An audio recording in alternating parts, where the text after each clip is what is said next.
Bonjour madame, bonjour messieurs. Le vendredi 24 octobre 2025, il s'est tenu un point de presse au Palais du Peuple dans la soirée des honorables de l'Ituri 2 qui, l'honorable Jean-Claude Draza et l'honorable Robert, qui ils ont détaillé, ce qu'ils ont constaté, ce qu'ils ont fait pendant leurs vacances parlementaires. Suivez calmement et avec attention le point de presse. Point de presse par rapport à l'arrêté ministériel, ce qui concerne l'agrément d'école dans la province de plus précisément dans les territoires d'Aru, S'il vous plaît, sont ici du territoire d'Aru. Il s'agit délégué de l'honorable Jean-Claude Draza et l'honorable Robert Rodrigue. Pasteur, je vous donne la chance. Ils vont nous parler par rapport avec toutes les démarches qu'ils ont menées auprès de Madame la ministre Raissa Malou. Elle a réussi quand même à faire sortir cet arrêté pour plus ou moins 1000 écoles. Et vous savez, ce sont des députés nationaux. Ils accompagnent les présidents de la République par rapport avec la gratuité de l'enseignement. Concernant ces 1000 écoles, on ne peut pas laisser cette communication inaperçue. Raison pour laquelle vous êtes conviés pour prendre part et relayer des informations. Nous allons commencer. Ce point de presse sera animé d'abord tout à l'heure conjointement par l'honorable Jean-Claude Draza et l'honorable Robert Rodrigue. Il n'y a rien ce qui concerne l'histoire de la politique ici. Les voix qui soufflent en rapport avec le bureau actuel, soit l'élection, n'a rien à voir avec notre c'est juste un rapport avec l'éducation. Nous courons aussi derrière la qualité, cher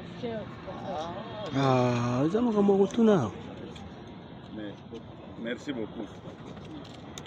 Chers journalistes, je voudrais commencer d'abord par vous remercier parce que vous êtes la voix par laquelle notre population est informée au quotidien. Je suis ravi parce que finalement, ce que nous avons fait avec les collègues à deux, aujourd'hui sera connu par les publics, par la population congolaise d'une manière générale, mais par celle qui nous a élus dans la circonscription électorale du territoire d'Aru d'une manière particulière. Vous êtes sans ignorer que dans notre constitution, il y a des dispositions qui avaient déjà consacré la gratuité de l'enseignement depuis 2006. Il s'agit des articles 43 et article 72. Si je fais lire les dispositions de ces deux articles rapidement, l'article 43 dit que l'enseignement primaire est obligatoire et gratuit dans les établissements publics. Et l'article 72 dit que l'enseignement primaire assure une formation de base. Il est obligatoire et gratuit. C'est dans ce cadre que la gratuité consacrée depuis 2006 dans notre constitution a connu la concrétisation avec l'avènement de son Excellence Félix Tshisekedi Tshilombo à l'avènement à la tête de notre pays. Et nous sommes très contents parce que notre population a accueilli cette gratuité avec ferveur, avec joie, et que la gratuité se porte à merveille dans la circonscription électorale où nous sommes élus. C'est dans ce cadre, et aussi conformément aux articles 144 et 145 de notre règlement intérieur, qui stipule que les députés, à chaque vacances parlementaire, doivent se rendre dans sa base pour recueillir les doléances de sa population, que nous, qui sommes devant vous, nous avons eu des doléances dans le cadre la gratuité de l'enseignement. Parce que non seulement la gratuité de l'enseignement a demandé à tous les enfants d'aller à l'école primaire, mais aussi a entraîné des effets induits. Beaucoup d'élèves dans la salle de classe et le nombre de salles de classe était devenu réduit. Il y a eu l'augmentation du nombre d'enseignants. Parce qu'un enseignant ne peut pas tenir plus de ces 4 élèves dans une salle de classe. Ce qui a fait que les parents, avec le gouvernement, ensemble étaient, parce que je vous ai dit au début que la population a accueilli, non seulement accueilli, mais accompagné aussi cette gratuité, en construisant même des écoles. Quand bien même que c'était strictement interdit pour que les parents ne le fassent pas, mais à l'intérieur du pays, les parents ont trouvé que la manière aussi pour eux d'accompagner cette gratuité de l'enseignement, c'était aussi de mettre la main dans la pâte en mettant les moyens pour la construction des salles de classe, des structures scolaires. Bref. Alors nous ne pouvons pas rester bras croisés devant cette situation. Nous avions commencé aussitôt, réussi les plaidoyers, réussi les doléances au niveau de notre base. Nous avons commencé des plaidoyers au niveau du ministère de l'Éducation nationale en faveur des écoles qui fonctionnent normalement, des écoles pour lesquelles les parents se sont battus, mais malheureusement le gouvernement de la République n'avait pas encore attribué un statut juridique ou un document juridique à ces écoles. Voilà, c'est comme ça que je vous disais, aujourd'hui nous sommes les hommes les plus heureux. Nous sommes les premiers à annoncer cette nouvelle. Et devant vous, nous tenons à vous dire que nous venons d'obtenir finalement l'arrêté dont il est question. Je ne voudrais pas parler du nombre d'écoles qui se trouvent dans cet arrêté. Mais je vous dis tout simplement que c'est un nombre très important. Pour l'histoire de notre territoire, ça doit être la première fois que nous puissions bénéficier d'un arrêté avec un nombre assez important.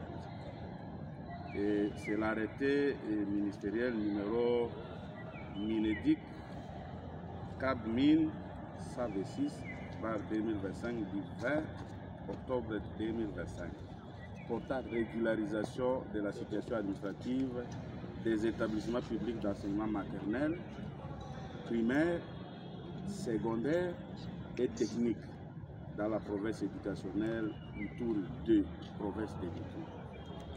Ça veut dire que cet arrêté n'a pas seulement tenu compte de l'école primaire, a commencé par répertorier les écoles maternelles, toutes les écoles maternelles dans la province éducationnelle du Tour 2, les écoles primaires, les écoles secondaires, voire même les écoles techniques. Donc, la province éducationnelle a gagné. Raison pour laquelle,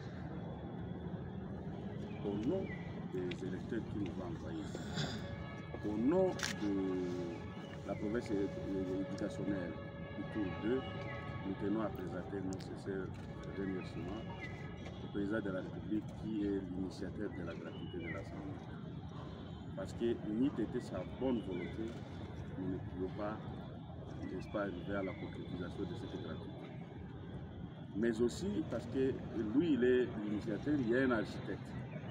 L'architecte s'appelle Excellence Raïssa Malo, à qui je rends vraiment les hommages vibrants pour cet acte. Parce que ça, comme ça, et vous savez quoi?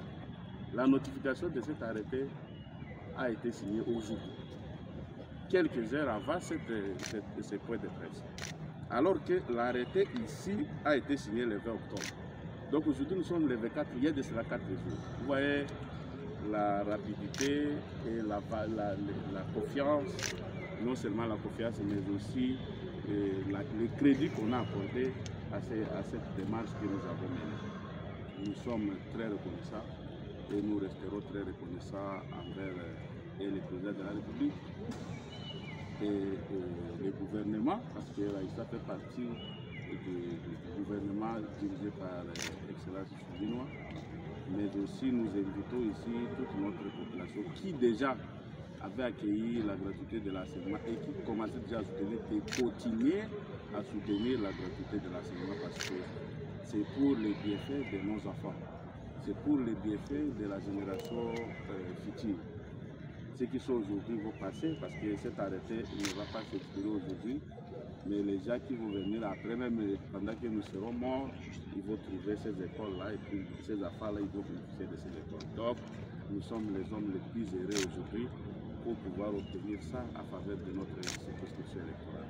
Donc, c'est le fruit d'un travail bien fait, les fruits d'une représentation réfléchie, et puis c'est le fruit d'un effort, d'un courage et puis d'un engagement de notre part. Je vous remercie. Peut-être que les collègues aussi à quelques mots à vous parler. Complété par l'honorable Robert. Il est aussi acteur pédagogique, donc il s'est bien facilement aussi dans ce domaine-là de l'éducation. Chers journalistes, je vous remercie aussi pour le temps que nous avons donné. Je remercie mon ami politique, l'équipe de Brassard, de Jacques-Claude, avec qui nous sommes ligués les mains afin que nous puissions obtenir aujourd'hui cet acte noble pour l'intérêt de la nation. Il a presque tout balayé conformément au texte habituel. Et nous voulons souligner tout simplement une particularité dans cet arrêté. L'arrêté, comme l'a dit, concerne toutes nos écoles maternelles, primaires, secondaires de la province éducationnelle du 2.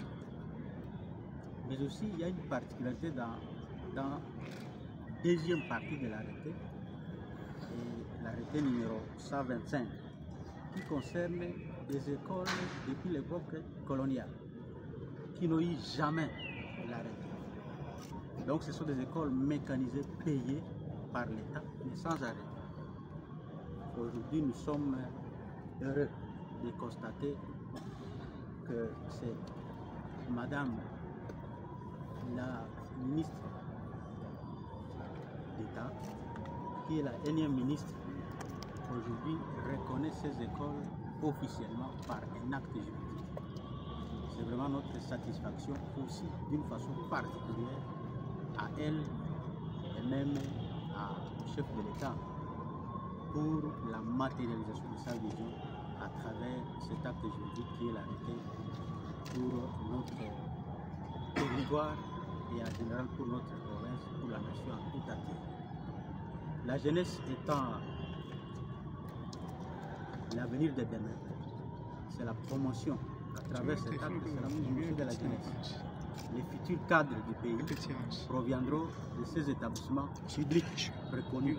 Et nous sommes vraiment très satisfaits, ravis de cet acte noble que Madame a fait, qui matérialise la vision de notre gouvernement à travers les 6 piliers du gouvernement.